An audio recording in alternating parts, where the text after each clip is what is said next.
Hey, podcaster, I see you over there. I know what you've been through. Are you juggling all those toxic clients? Are you on too many social media platforms? And maybe you have a handful of conflicting mentors' opinions? I bet this is all leaving you overwhelmed and drained. I'm about to reveal why cutting ties and letting go might be the most powerful move you can make. But there's one surprising area that you might need to let go of first. And it might not be what you think. So are you ready? Let's go. Welcome to Beyond the Downloads, the show that dives deeper than stats and charts to reveal the real impact of your podcast. I'm Jennifer Dragonette, founder of the Bold Action Collective, where we believe that bold moves truly spark transformation. Each week, we explore how your unique story, passion, and purpose can create powerful connections that will change lives, yours and those of your listeners. If you're ready to go beyond the metrics, embrace bold action, and unleash the life raft potential of your podcast, you're in the right space. Let's go. Don't worry, I've been here too, where I've just felt like I was suffocated by the people around me, by where I needed to show up, and by all the conflicting advice online.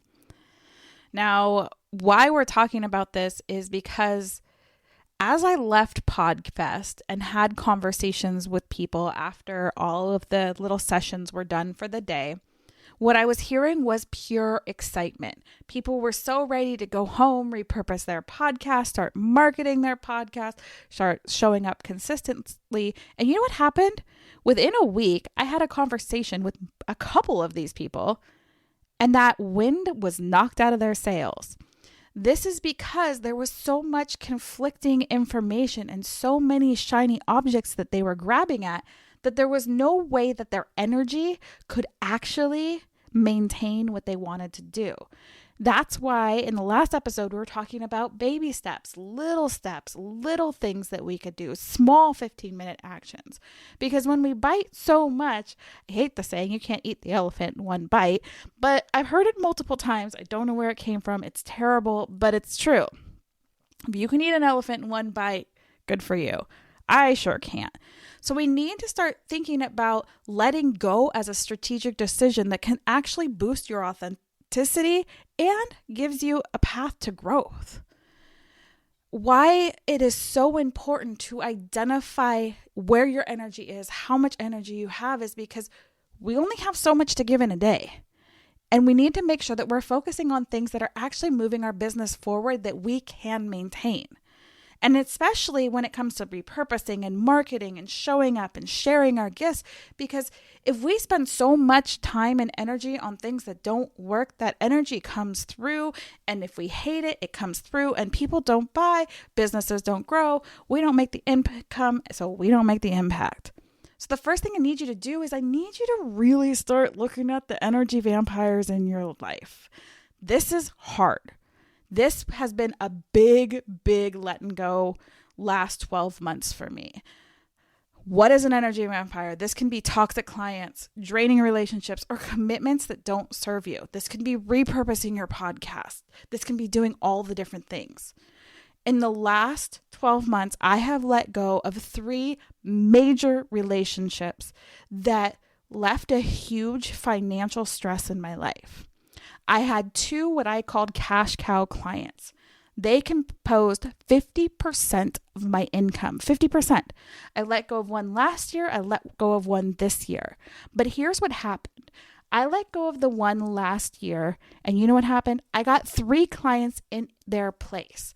And because I had let go of somebody who sucked my life out because I didn't align with their core values, those 3 new clients actually took me the same amount of time and made me more than what I was making with that other client. Then I decided that I was no longer going to be in a toxic relationship with my husband, and I got a divorce. Then this year, recently, actually last month, I decided to resign from another relationship with a client that just wasn't aligned with my values. We just didn't have the the back and forth boundaries. And this was my fault because I hadn't set boundaries and I hadn't put in place, this is how it was going to be. I let my values and my boundaries down. And then once you give someone an inch, they take a mile. So I finally stood up for them and decided to resign. It was not taken well. I was badmouthed, but we all come through and make it to the other side, right? So even though I lost a stable 2-income household, 2 of my cash cow clients, which was originally 50% more of 50% of my salary, all of this letting go has brought in new opportunities, new income, and I'm actually living a pretty comfortable life. Not only that, but I have slept multiple nights in a row. My body is feeling good and my health is feeling better. The bonus of all of this and why it's on this podcast is that it's actually making me excited to want to record and to show up in my business again because I have all this extra energy. I have more work than I had before. 100% more work than I had before. But I'm getting it done in less time and I'm not being so drained by the time I'm done with it because I let go of those vampires. I also let go of Instagram. I let go of TikTok because they weren't serving me and I was not showing up and doing a good job on them. So of course they weren't going to work for me. So you need to start standing up for yourself and figuring out how and what is taking your energy and where you actually want to focus. Like saying no despite having a financial upside of being with a toxic client isn't going to get you anywhere. It's going to take you so much effort. If you set your marketing up wrong and you attract in people that you know are not a good fit, it's going to take you more time and energy than you have for all the other clients, and you're going to be exhausted, and that's where we give up. When you align yourself and you stand up for yourself, whether it's clients, mentors, where you're repurposing, you actually give yourself this renewed energy. It's like this place of relief. And then all of a sudden clarity is going to come in and you're going to be setting boundaries and you're going to be like, this is what I'm going to do. And then you create things like the Bold Action Collective, where we take action boldly because there's so much fluff out in the world where you are given all these things, you find clarity, but nobody ever gives you the strategic action plan. And not only do we give you the strategic action plan, every week you get to come in to a group hot seat coaching and you get to talk about your business and get support exactly the way you need it. So that's really exciting, but that was all came from me standing up for myself so that I could have room to create from a space that felt good. I had the energy to create. Then I was like, okay, well, we've gotten rid of some toxic people. Now I need to get rid of all these platforms because fewer platforms, bigger impact. Whoa, I know. Oh, and there's serious FOMO. I get it. I have FOMO too. When I gave up Instagram and put an Instagram website up, well, hey, thanks Instagram for changing from squares. My Instagram website now looks terrible. Then I wanted to be on TikTok and I kept feeling like I had to be there. And I'd show up 110% for like a month and a half. And then I was like, I'm not seeing any results. And then I'd quit. And then I'd get FOMO and I'd go back. That was a lot of energy starting and stopping. So I really sat with what is serving me. How am I actually growing? How has my business grown in the last, 8 to 10 years? And that's where I realized podcasting, networking, guesting, and going all in on YouTube this year is actually all I really need. Because with my podcast, with networking, with guesting, and then YouTube, a lot of that is legacy building, right? Yes, it takes a little bit more time on the front end. It's a little slower burn, but that burn keeps going. The podcast that I ended, oh my goodness, it was like almost 18 months ago. Feed Your Business with Love still gets downloads every single day. I have not touched it for 18 months. I think it's 18 months, but I haven't touched it for a really long time and it's still getting downloads. That's where I want to be. Yes, you will still see me on Facebook because I like community and I feel I know you're canceling me for being on Meta, but it still feels like a place that you can build a community. And I noticed that when I started groups on other platforms, people just weren't showing up the same way. So I'm guaranteeing you that as I start focusing, it's going to keep growing. And I see it every time I shift my focus. I've already brought in multiple people into my brand new membership because I focused and I got to talk to people and I got to have conversations. Business is not just about how many views you can get, how many downloads you can get, how many of this, how many comments, blah, blah, blah. It's about the one person on the other side that you can serve that's willing to pay you to serve, right? So you don't need to be everywhere. You don't need a giant audience. There are different strategies that with really small audiences, you can make a really big impact, which can make you a lot of money if that's what you're going for. And again, you're supporting others. So as we're going through this and we're thinking about these platforms, how many mentors do you have? Do you have mentors for every platform? Do you have mentors on mentors on mentors on mentors? That was me raising my hand, $100,000 of that. And all it did was burn me out. It created so much confusion and no clarity. The controversy between one person to the next, and it was like, this person wants me to do this on the same platform that this person's wanting me to do something else. It overloaded me.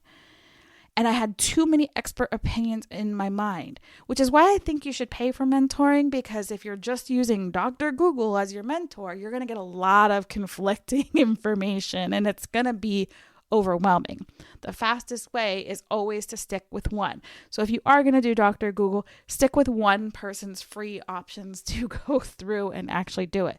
Because the more voices you get in the mix, unless it's something like hot seat coaching, the more confusion you're going to get, because you're going to keep trying all the things and it's going to burn you out. So I really want you to start trusting your intuition, and I want you to simplify your mentor list. Maybe this, like for me right now, that's a YouTube mentor and somebody to help me with TED Talks. They are two separate games. I have two separate people and they're both getting me towards my goal. But that meant I had to get rid of my social media mentor. That means that I got rid of my current podcast mentor temporarily. I will go back. But I have to trim the fat so that I am staying focused and remaining not overwhelmed. So I want you to take away from this episode, these are your action steps, okay? Are you ready for them? I really want you to take this into consideration. And I know it seems harsh, but I need you to do an energy audit. I need you to write down the toxic relationships you have.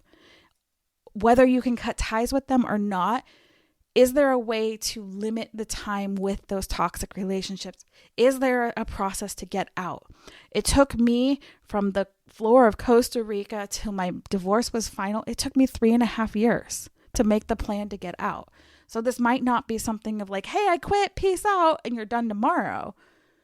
But I really want you to think about your energy audit. Are there human energy vampires that you can spend less time with, that you can maybe get rid of altogether? Then I want you to start thinking about your platforms you want to show up. Choose 1 or 2 channels that really bring you some joy, that align with your audience, or that you've actually seen bring an ROI to, and focus on those 2 things.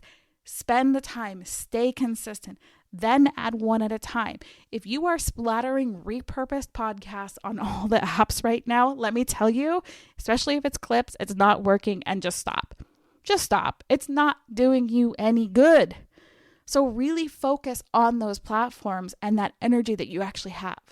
Then, this one's hard. I want you to check in with the mentors, the courses, the classes, the master classes, the blah, blah, blah.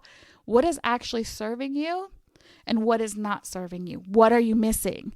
If you're missing something that's like a group hot seat coaching, where you come in, you get 20 minutes, you spill your wins, your struggles, you get support and feedback from 37 other women.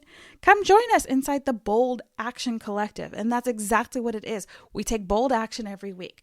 Mind you, this could look like me telling everyone to turn off their mics, having someone record their trailer, editing it, and getting it posted that day so they get started with their podcast. It can be that quick. We also do co-working sessions. So really check in. Do you need a mentor or do you need a support group.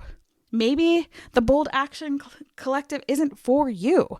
Maybe it's something else, but really check in with your mentors and your groups and make sure that you are aligned. Next, boundaries. Boundaries.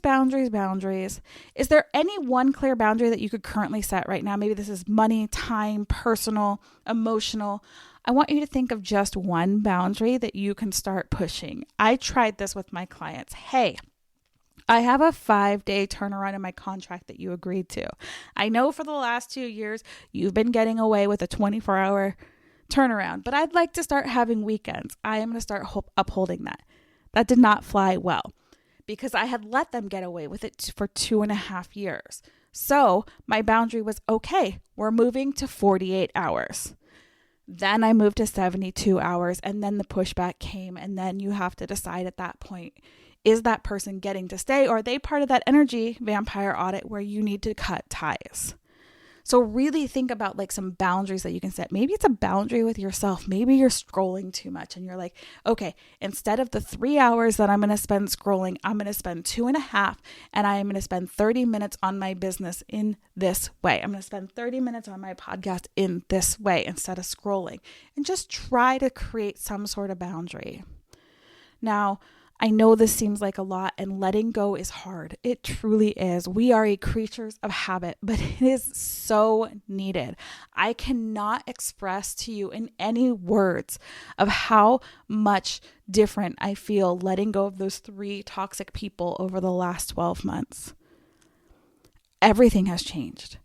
I'm not sick all the time. I went from having to get shots and infusions of nutrients because my body was actually rejecting nutrients. It was not absorbing because I was in such a heightened stress state.